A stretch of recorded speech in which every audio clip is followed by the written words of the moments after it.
Welcome back. This is how to develop a smooth multiple bounce roll, part 2. I'd like to start off by recapping what I talked about in the first video, which is always practice in front of a mirror so you can watch your hand movements, your stick tip levels, the chicken wing to make sure you're doing the right motion, you're not dropping your wrist. And if you're having trouble with the chicken wing, this might help you to get that movement down. If you take your left hand, with the palm facing out, put your right arm on top of the left hand about 4 inches behind the wrist.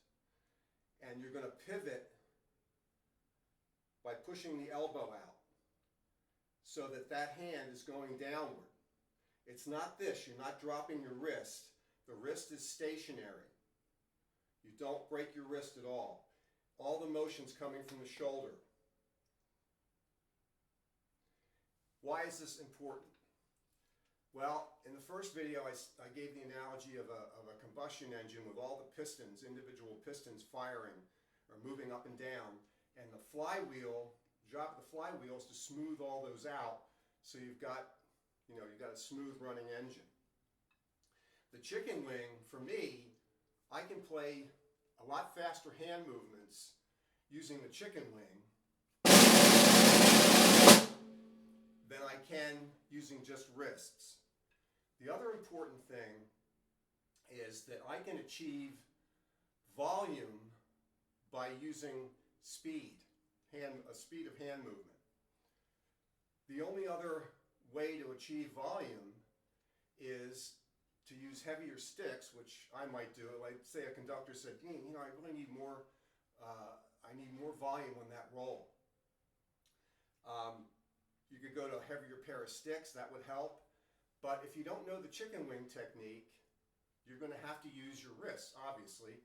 And the only alternative you have is a higher stick tip level.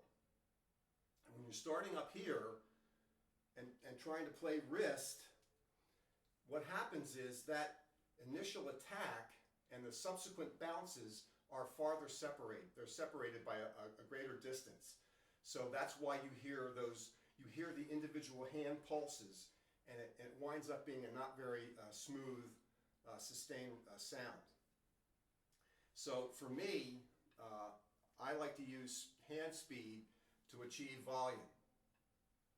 And the next thing I'm going to recap is we talked about a pulse, 16th note pulse, to practice transitioning between using your wrists for single notes and the chicken wing for the roll.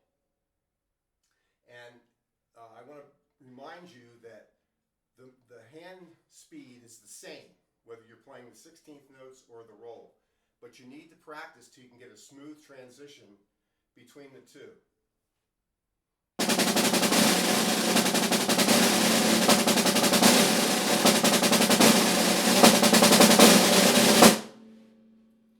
It takes a while to get the change down, but it's well worth it down the road because it will really help you achieve a beautiful sounding roll, nice closed roll. The other thing is about speed of hands. I can play a loud roll by using faster hand movements or faster chicken wing and less bounces per hand. I'm only using about 3 or 4 bounces per hand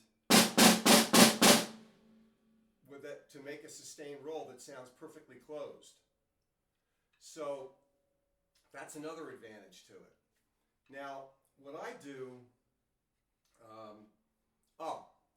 let me mention this too.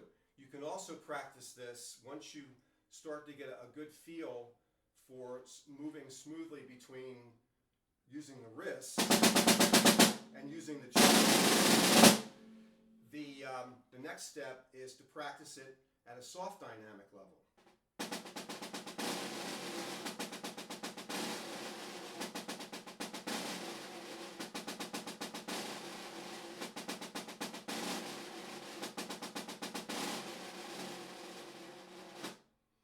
Now, what what I'm doing at that point, as you'll notice, it's a lot slower than when I was playing forte.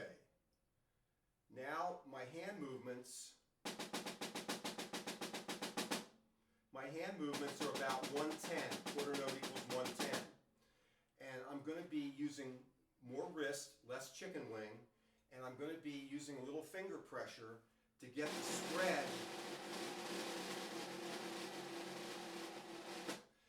spread of those bounces wider, so that obviously if your hands are moving slower, you're going to have a bigger spread on the bounces. And it's just the opposite. As you come from here, you're going to increase the speed as you go up and diminish the amount of bounces you're making with each hand as you come up. So when you get to this point, it's the 3 or 4 again with each hand. I hope I've made that clear. It's really important. Diminuendo, you're starting off with a chicken wing at a very fast tempo, about quarter note equals 140 to 150. And when you're practicing it, you can start at about 126. That's what I had written on the comments for the last video.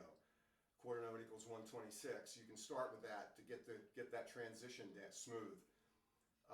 But then as you go down, once you get past mezzo forte, you want to start slowing the hands down a bit and going to more wrist and increasing the finger pressure a bit to make that spread come out. So if you're at this level, your hands are still moving very fast, but as you get down to this level,